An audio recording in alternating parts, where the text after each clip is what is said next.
Kyiv's Mayor Vitali Klitschko has said that he tries to trust the US President Donald Trump, and he often struggles to understand Trump's messages on ending the war.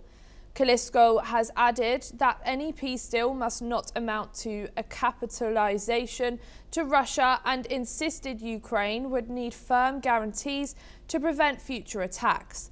However, the US has been trying to broker a peace deal between Russia and Ukraine, but progress has been halting, with Russia demanding Ukraine withdraw from parts of the eastern Donbas region it still controls, an idea which Kyiv has rejected. Meanwhile, Kyiv's Mayor Vitali Klitschko has reacted. Let's listen in to what he had to say. I try to trust him, but sometime I'm not understand clearly the messages from President Trump regarding peace in Ukraine. It's peace in Ukraine is very important. It's very important for whole the world, but peace in Ukraine definitely have to be not capitulation agreement between Ukraine and Russia. We have a lot of questions. First of all, stop the war. Second, what about our national interest?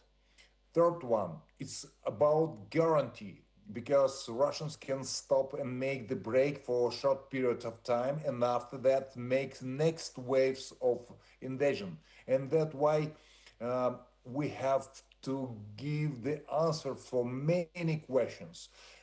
National interest, our unity, our independency, the guarantee of Russia, and also guarantee of our partners for Ukraine. And it's complex of questions. It's not just one. We are now being rejoined by Professor David K. Johnston. Thank you so much for joining us here on NewsX World. Thank you for coming back. In light of recent stalled trilateral peace talks involving the US and mixed messages and unclear communication from the White House, how important is Washington's role in shaping a viable negotiation framework? And what happens if Kyiv no longer sees the US as an effective mediator from all of this miscommunication? Well, I don't think that the regime in Kyiv sees the US as a loyal ally. They see someone as they keep trying to corral and keep on the ranch to support liberty and freedom for the Ukrainian people, so they're not under the Kremlin's boot. Now, the mayor, who you just had on at length, back in 2014, was a supporter of the Russian puppet who was overthrown by the Ukrainian people.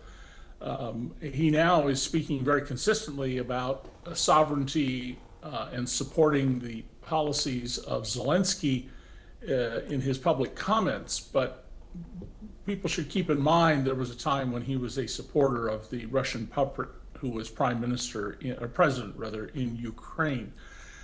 The problem the Ukrainians have is that Donald Trump, having said he would settle this war in one day, even before he resumed office, and having failed to do so, he could completely withdraw US support.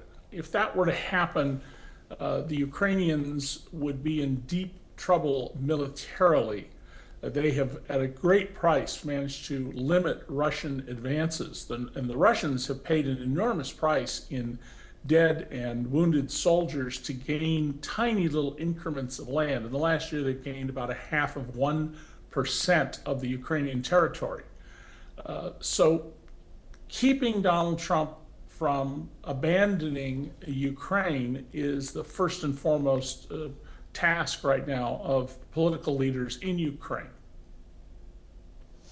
And what are the risks and implications for Ukraine of appearing to question the trustworthiness of its most significant military and diplomatic backer, as it seems, particularly as pressure mounts for compromise in peace negotiations, as we know they haven't really gone as planned in the past recent talks? Well, first of all, the European nations have put more war material into this war than the United States. Just to be clear about that, significantly more. But the Trump administration has long argued the side and the case of the Kremlin. The Trump peace plan was very, very similar to the Kremlin plan, which was give us all the land we've taken, give us all the land we think we should have that we haven't been able to take, and that's just unacceptable, 100% unacceptable to the Ukrainians. It's unacceptable to the other NATO members besides the United States. So what's happening right now is Donald Trump has indicated he has a red line on the calendar, and there has to be a settlement by a date certain, and the fear is he might just withdraw the U.S. entirely.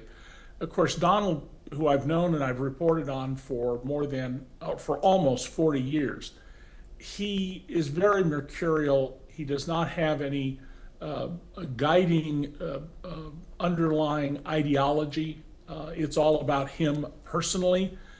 He's appallingly ignorant about world affairs, but he admires and seeks the approval of dictators like Kim, Xi, and Putin. Thank you so much, David K. Johnson, for joining us here on NewsX World. Thank you.